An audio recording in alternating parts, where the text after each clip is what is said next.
Hey guys, another episode of Beer and Bolters 40K, talking a little bit about my Space Wolves army. I had a question specifically about Mr. Logan Grimnar here in regards to how well he's doing in battles for me. And I have to say, he's been pretty cool. A lot of people still don't like this model. I still hear a lot of trash talked about it. I actually love it, man. And I have to say, anybody who's come in here, I know they're not just trying to not make me feel bad or whatever, but everybody pretty genuinely likes this, even though people who have no idea what 40K is, they come in and their eyes are kind of drawn to him, and he's a good centerpiece of the army. I did do some creative modeling with him, so I got his extra little base here if I want to run him solo, which I don't. I haven't run him solo yet. I keep him on the sled. The reason being is the sled is pretty tough against weaker strength units. If you're strength 5 weapons and below, he's pretty much immune to the ability of the sled to dictate where the hits go. Also, he can't be penetrated. Everything's a glancing hit, so that's a huge survivability, and then a 4-up invulnerable save. So pretty nasty in regards to that.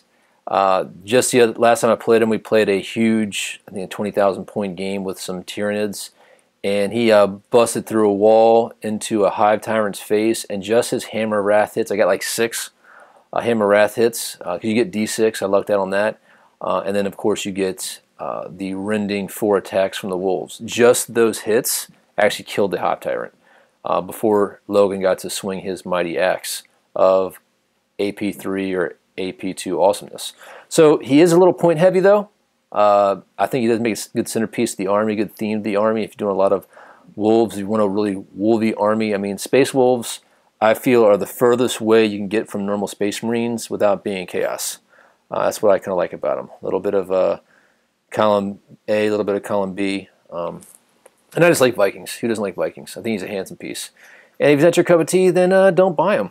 But squads like Tau with a lot of strength 5 weapons that they rely on, I think, can be murdered by him.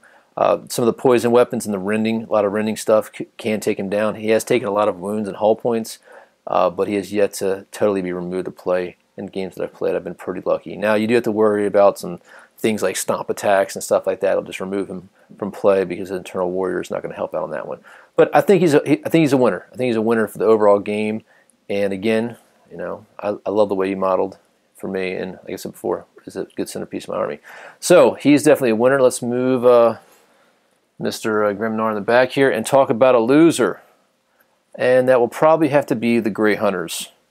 Not that I still don't love my Grey Hunters, but they lost for a multitude of reasons. First off, their original points stayed the same, with the exception of now you have to pay more for the gear that they get.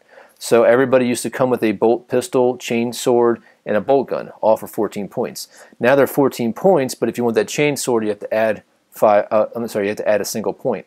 Which, with a 10-man squad can go up, average you're going to do 9 because somebody's going to have a power fist or a power weapon or something.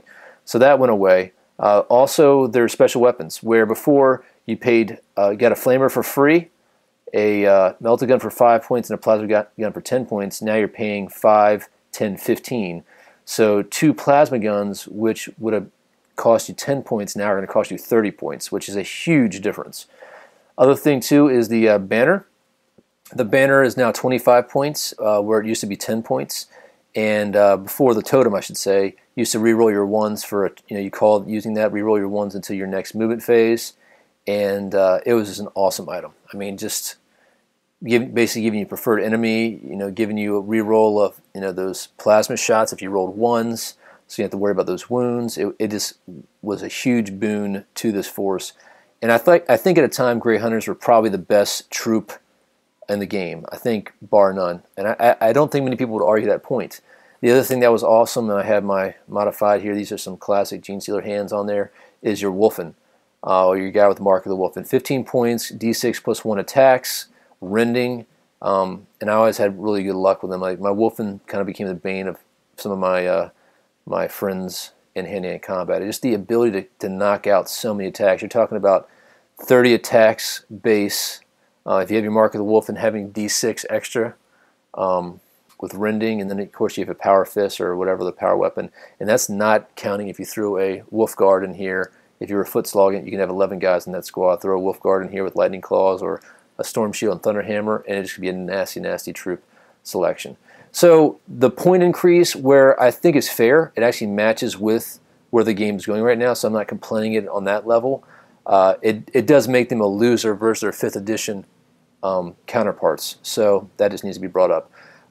Now that you have, Blood Claws are so cheap now, they're a lot cheaper, and to have a 5-man unit come on the board with next to nothing, I think it's 60 points, and to be able to buy a transport as potent as the Stormwolf, that's our other big winner in the game, is the Blood Claw. Blood Claw, I played them for fluff reasons. So I like to run a 15-man Blood Claw unit with a Wolf Priest and a Land Raider. I did that for many, many years. I just love the fluff of that. Just thinking of these guys just in the Land Raider, just foaming at the mouth, ready to just spew hatred on everybody when they come out there, and then just dropping 60 attacks on whatever, and having enough people in there to hide some power weapons in there, hide that power fist in there, or hide those power weapons coming from your Wolf Priest, and be able to take those wounds. It was pretty effective. I mean, it's very point heavy, and a lot of people didn't like the lower ballista skill and lower weapon skill, but those 2 extra attacks, most Blood Claw are coming out at 4 attacks, pretty potent. So now a little bit cheaper than they were before. The ability to throw a Stormwolf on there, and the Stormwolf has become probably one of the best flyers in the game. So Space Wolves lost probably the best troop unit in the game, probably got one of the best flyers. I mean, Twin Link Multi-Meltas, 2 Twin Link Las Cannon, and then the Frost Cannon up here, pretty nasty. It's not the big Frost Cannon, the smaller one. It's just, it's Twin Linked as well. Nasty ship for a good amount of points. The transport capacity is pretty large. You're talking about the same as a Land Raider Crusader. The one part is you got to rely on these guys coming into reserves, unless you're playing some rules that some game set that you can bring your flyers in the first turn, or you can start them on a landing pad or something, but then you run the risk of them being in hover mode for that first turn. Pretty awesome, good ship. A lot of people didn't like the look of it. Reminds me of one of the Battlestar Galactica ships, what I thought looked pretty cool. It also kind of speaks to me of some battle bards that a Viking would use. So again, I'm pretty liking it. The points are right. The model kit is fun to make, and a lot of way to modify it with some wolfy pelts and everything like that. This guy's not done painting yet. I kind of speed painted him with different colored primers, and he's got a lot of work to go. So that's another winner, the Blood Claws and the Stormwolf. Losers would be the Ruin Priests. Ruin Priests used to be one of the best HQ units. Having that nullification bubble for their Ruin staff was pretty awesome. Of course, the psychic phase has changed dramatically. Not as overpowered as people would have thought, but when it gets going really well, it's pretty unstoppable. So it's one of those gambles that you play when you play a psychic heavy army. You need to draw a certain amount of cards, and you need to have roll a certain way with those powers. And if you don't, your army can collapse really fast. But if you get it off, you can make some literally unstoppable units. With the Space Wolves, the Depestus powers are garbage. And I like to play fluffy lists or themed lists. So if I play Najal here, I like to give him the Depestus powers. We don't have access to probably invisibility, which would be argued probably the worst special power in the game in regards to cheesiness. People say it's broken. It is the most effective and efficient power to get the job done. I mean, everything's hitting on 6s. It's pretty nasty. But the points, you got to pay extra for the Psychic Hood. You do get, Adamantium Will only for the unit that you're in. They kind of suck. The access to the powers that they have aren't that good. So a lot of people have been turning away from your Rune Priests. In regards to the models, I still love the Y'all model. He's awesome. You always give him Terminator armor. I don't know why you wouldn't. He lost his Ruined Terminator armor that gave him a 4+ invuln, and he only has a 5+ invuln. I think I missed that with the rule changes. And you're not able to give him any other gear. He lost his Cyber Raven. You don't have the Cyber Raven power, or not power, I should say, the war gear, so that kind of sucks. So big loser on that. He did come down dramatically in points. He was a point monster before, but he did have pretty cool, always effective powers. So, I don't know. You guys got to kind of weigh that. I mean, I kind of miss Najal how he used to be. I miss the old Rune Priests. But, time to change. I'm sure in 7th or 8th or 9th edition, they'll probably come back into be more in vogue. All right, another big winner is the Lone Wolves. Reason being is you're able to have a lot more of them now. Their rules really haven't changed. Their point costs really haven't changed, I don't believe. Just now that for every troop selection, a Wolf Guard or Wolf Guard and Terminator, you can have one that doesn't take up a Force Orc, so you can really pepper your army with Lone Wolves. And you know what? I have had very good luck with the, like, if I got 20 points left, just putting a Lone Wolf down with nothing, just bare bones, and having him tar pit a unit. Surprisingly enough, you can, somebody who you know is coming after you and you had a vulnerability, throwing them out there, and if you died, you didn't really care. Lost a point if you lived. Just when he comes bare bones and feel no pain was pretty good. Eternal Warrior. So, I mean, not to say that they're unstoppable, but I have had Lone Wolves that have gone up against Titans and caused damage before they got monkey stomped to death. So, big winner for them. Also, big winner is the Space Wolves drop pod, because it is a fast attack choice now. So you can throw in any of your allies in there, which is going to be huge. And I'm sure that Space Wolves have been being played right now on all the kind of tournament scenes to share that fluffiness. That's not really fluffy, guys. It's neckbeardness. Just to do that, I was being sarcastic. So Space Wolves, I do like. I have a Ragnar army that's nothing but drop pods. Space Wolves are known for that, or Ragnar specifically. He's got like 10 drop pods, and I have his whole company, his whole great company, kind of planned out from the fluff. So drop pods are fun, man. A lot of people hate when you roll up with half a dozen drop pods. People get really upset. That's a hard thing to crack because there's so much versatility, so much you can do with them, especially if you're able to get them close together where they can support one another. But now that you can throw anything in there, I have actually used it once with one of my Grey Knight list, my Space Wolves and Grey Knight list, where I had some guys in power armor. I think they were the Purifiers, came down in a Space Wolves drop pod, and they were pretty nasty. So, good stuff, big winner. Some of the points went down for the extras. So, another, I would say, winner would be the Wolf Priest. The healing bombs now, back in 3rd edition, you used to ignore the first wound. The healing bombs now, you get that 6-up, feel no pain. No, it's not as good as a 5-up, feel no pain, of course. Not as good as the 4-up, feel no pain that a lot of Blood Angels are still getting to live and love and whatnot.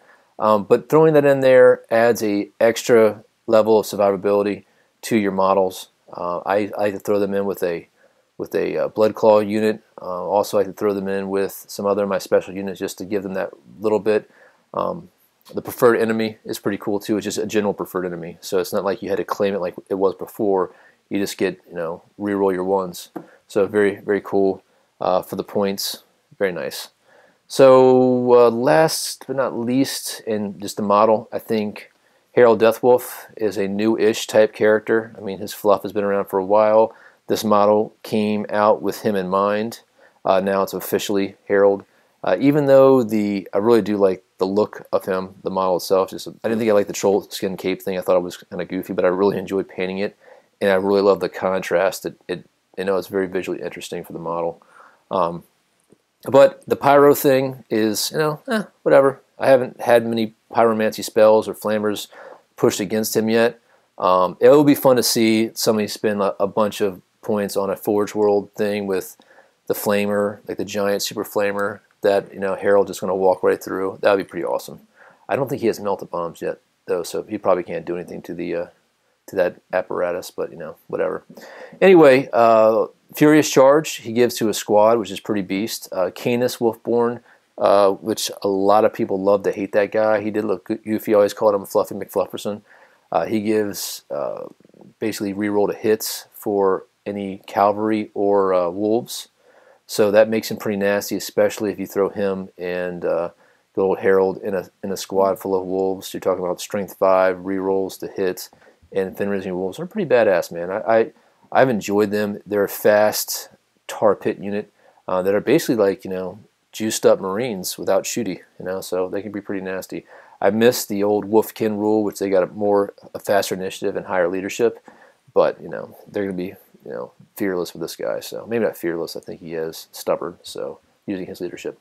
All right. So that's pretty much it for the models that have worked pretty well or have not worked, or losers. In regards to the formations, if you are playing a lot of flyers, the Void Claw formation is a must. The one thing, we play a lot of games here in the Beer and Bolters headquarter. We play a lot of big games. So a lot of big games you deal with reserve units. A lot, especially if you're bringing flyers. And I have won more games in my opponent's reserve rolls and their failure to actually get those units on the board than probably anything else. And the ability to be able to re-roll your reserve rolls is, bar none, such an advantage. I mean, we've already changed it up in this edition where you're rolling threes. It's not changing like it was in previous editions. But yeah, it's pretty awesome, and to be able to drop these guys on the first turn, especially if you're playing like a Planet Strike where they can attack the first turn. Now, I haven't modeled a Void Claw unit with a Cyclone Missile Launcher yet. That actually seems to be like not a bad idea, especially if you want to be able to have some shooty besides grenades. As long as they can last that next turn and you can reroll your reserves, they are a powerhouse and very, very important. So a lot of times I'll put them someplace where they're not going to be too vulnerable, they're not going to be shot up, but it is one of those units where if we're playing larger games, they're a must for me. I always have them in, especially if I'm playing flyers. And last but not least, with probably the best formation, and we were talking about this on the podcast, of one of the hardest hitting formations, and you can do this a couple of different ways, and that is Arjac and his Shield Brothers. Arjac has been a favorite of mine ever since he came out in 5th edition. He's just an awesome model now. I'm glad that they made a model for him. Originally, when the 5th edition Codex came out, he did not have a model. This wacky, Mjolnir type hammer does get in the way of his formation. People got to be up on base to base type stuff. But the ability for those guys to be toughness 5, it gives them Hammer of Wrath. Also, any invulnerable saves of 6s against their opponents in hand-to-hand combat, they throw back a Strength 8 AP2 hit. So, as regards they're all striking at Initiative 1, that's okay, because there's a chance of, if you're saving a lot, you might be throwing some wounds back to somebody, which is pretty significant. You have an 18% chance to basically kill the guys before you get to kill the guys. Arjac being Strength 5, hitting with Strength 10 Thunderhammer hits. He gets to reroll everything in a challenge. He's an Nocturnal Warrior with 2 wounds. Pretty nasty. I have played a couple different versions of a Wolfguard Battle Leader with that armor that gives him He Will Not Die, or It Will Not Die, with a Thunderhammer and Storm Shield, which is pretty fun to throw in with this unit too. Also throwing in a Wolf Priest with a Wolf Priest, give them a 6-up Feel No Pain. It's pretty nice too, especially when they're all Toughness 5. So when they're Toughness 5, although Strength 8, that would ignore Feel No Pain. You don't have to worry about that. Strength 9, like a Las Cannon, getting a Feel No Pain against a Las Cannon, believe it or not, is pretty fun. So you can run this unit with just 3 as a minimum squad of Wolfguard Terminators. I don't believe you need 5. I actually usually run it with 6 Wolfguard Terminators, and then Arjac, and then a Wolf Priest. I don't always put him in Terminator armor. I usually throw the Terminator armor guy with the Void Claws to make them a little more survivable. You do have to, work with your friends. I don't know if there's a official rule of, if you can add a independent character to a formation and they can have that formation rule. So would he be able to teleport down on the battlefield with them on the first turn? I don't see why not. But I would welcome that, clear that up with your opponent before you guys start playing, so there's no hurt feelings, and he's okay with that. I'm okay with it, and my opponents I talked to have been okay with it as well. We haven't had any issues with that, but that's how it's going to go down. So this unit can be pretty points heavy, especially if you're talking 6 Terminators with Arjac and a Land Raider Crusader, and if you're throwing in a Wolf Priest as well. That can be pretty point heavy, but it's a pretty hard-hitting, unstoppable unit. I have played them probably a dozen times, and I have played versus them once, and I was able to destroy them when I played versus them, but I literally just cornered them in and just had a hell of a lot of bikes, just taking a hell of a lot of shots to just whittle them down to nothing. And then it was probably 3 rounds of combat before Arjac finally fell. So it wasn't. There was a lot of points eaten up to kill them, but they're a tough cookie. So the other thing to talk about, guys, is of course the Champions of Fenris supplement, getting that +1 weapon skill, having to challenge. That it's pretty cool. You do need 2 elite choices and 1 HQ as your minimum, so it's not very doesn't need to be very troop heavy. But the Champions of Fenris is probably the way to go. They have much better warlord traits and much better gear than the normal Space Wolves Codex. So some people like that, some people don't like that. You know, I don't mind. I love having the books, but it is an interesting conversation to have. The whole practice of doing the supplements, and you know, it's like 2 armies in one you're kind of getting.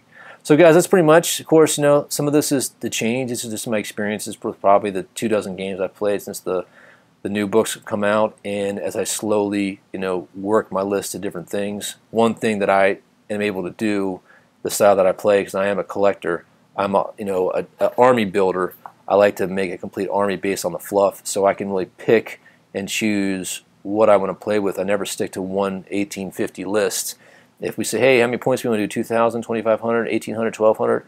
I can pick and choose to, you know, go with whatever play style that I want.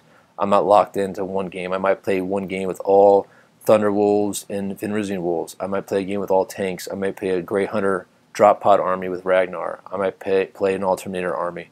And the Space Wolves allow you to do a lot of different play style like that, which I really enjoy.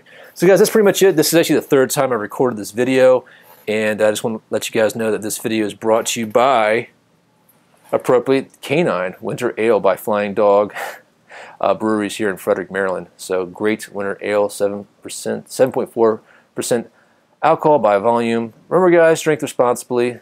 Like we say, this is the adult section of our videos, and I just want to give you guys that stuff. Please leave your comments below. Let me know what you think, your experiences, what you like, what you don't like. If you're a son of Russ, and if you're not, if you're an enemy of Russ and you've got some really good ways to crack that code, share that with us too, because I'm sure Chris or some of the other guys I play with want to hear some tips and tricks with fighting the Sons of Fenris. All right guys, take care, and we'll talk to you soon.